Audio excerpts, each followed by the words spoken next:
Welcome to the channel. Do subscribe the channel. These videos are very beneficial for the science students and for the layman as well. So today I am going to discuss about noise pollution. Noise pollution is any unwanted or unpleasant sound that causes discomfort to all living beings. Any sound above the tolerance level is basically noise.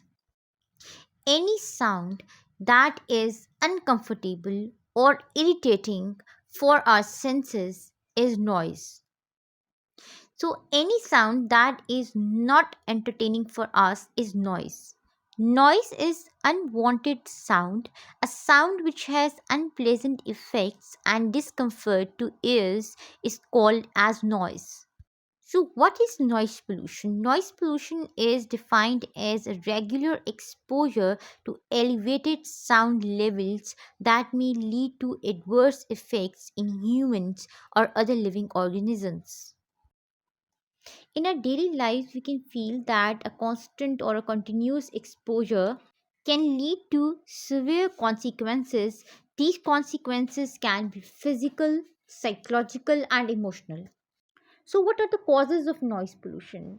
The main cause of noise pollution is industrial noise, transport noise, neighborhood noise, social events, poor urban planning, and construction activities.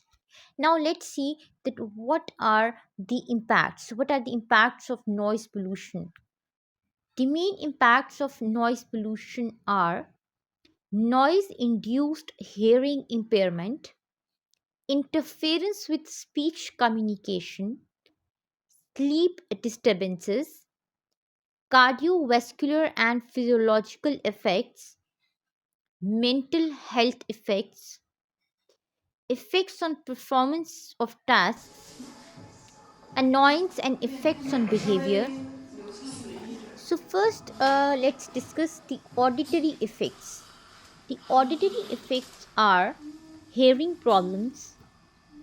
There are several auditory effects, but the most important is hearing loss. Hearing loss can be directly caused by noise pollution because our ears can take in a certain range of sounds without getting damaged.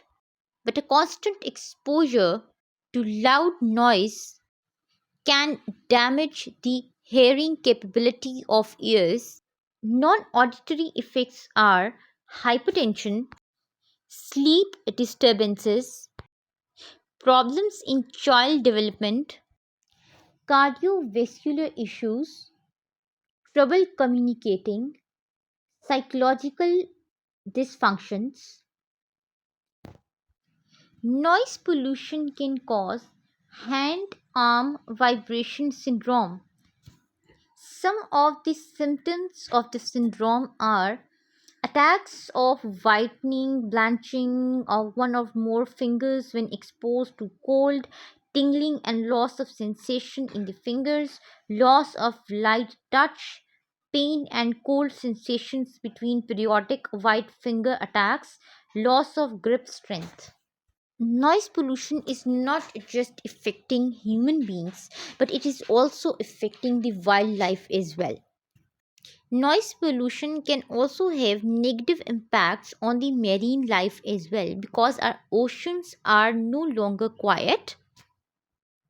Oil drills, seismic survey devices, coastal recreational watercraft, and shipping vessels are now populating our waters, and that is a serious cause of noise pollution for marine life.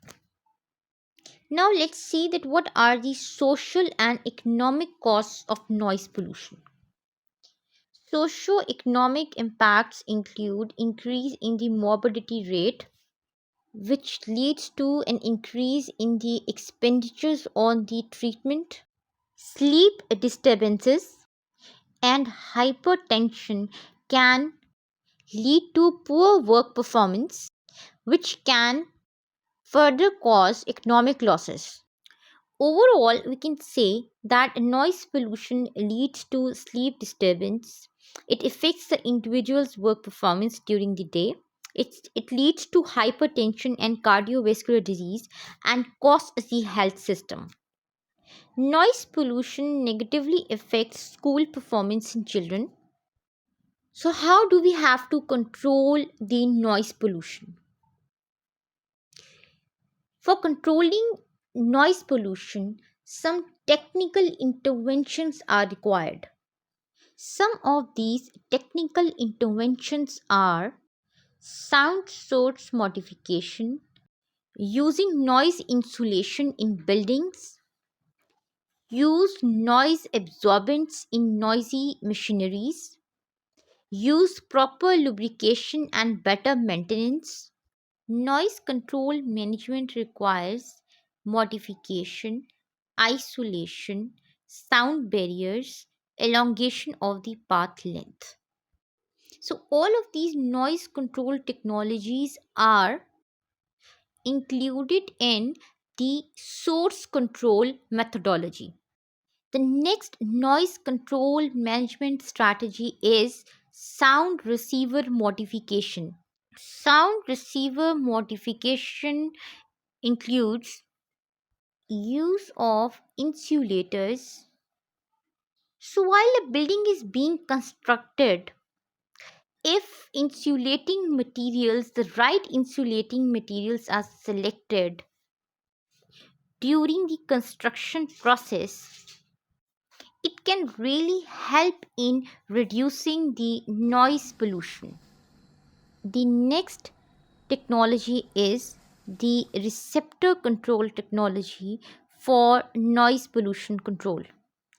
This includes protection of the receiver by modifying the work schedule or provision of personal protection devices such as earplugs for operating noisy machinery. The next strategy for noise pollution control is going green and planting more trees. Planting more trees around the industries and residential areas can be helpful as they are good noise absorbents. According to the research, it can reduce noise by 5 to 10 decibels around them. The next noise pollution control technology is use of personal protective equipment. Use of earplugs can bring down loud noises to manageable level. Earplugs are small inserts that fit into our ear canal. Noise control at personal level. Like how can we protect ourselves from noise pollution? So the strategies for noise pollution control at personal level are turning off home and office appliances when not in use, such as TV, games, and computers. The next strategy is listening to songs, radios, and TVs in lower volume when listening from headphones or speakers. The next strategy is development of residential areas away from airports and industries, because loud noise is very painful for infants and senior citizens. A check should be imposed on the use of loudspeakers, outdoor parties, and political public announcements. Earplugs should be used whenever exposed to elevated noise levels. A level of 35 dB should be maintained in your bedroom at night and around 40 dB in your house during the day. Try to construct your houses in peaceful residential areas away from traffic noise. Try to avoid prolonged use of earphones.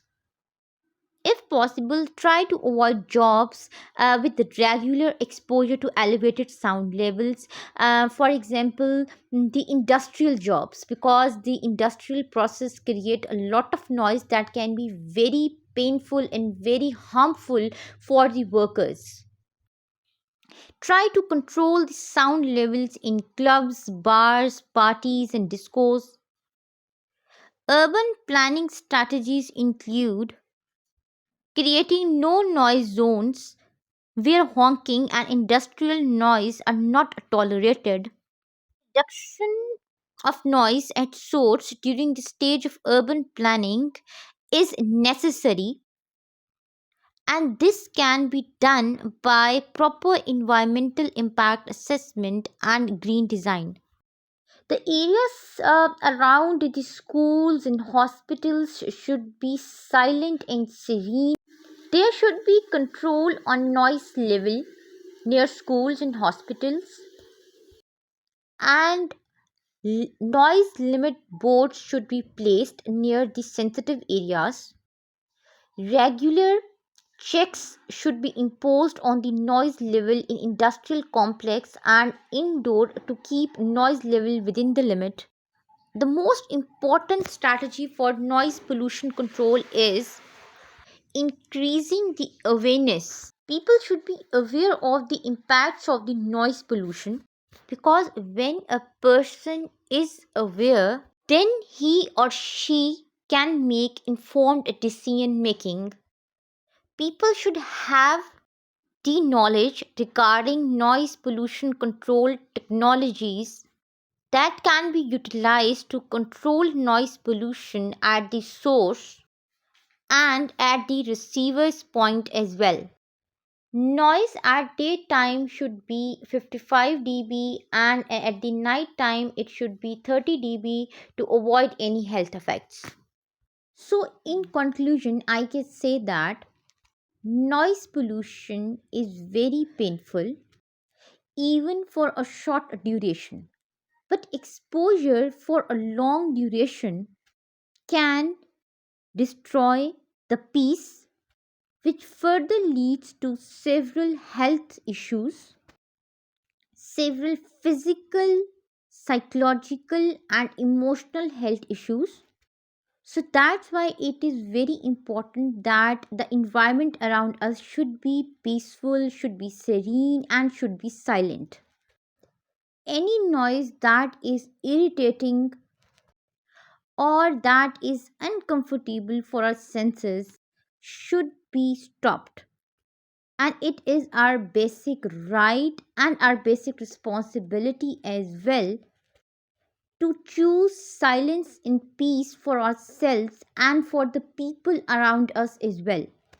So don't make noise and don't tolerate noise. So this was my video. Do subscribe the channel so you can receive notifications for the upcoming videos, because these videos can be very beneficial for the science students and for the laymen as well.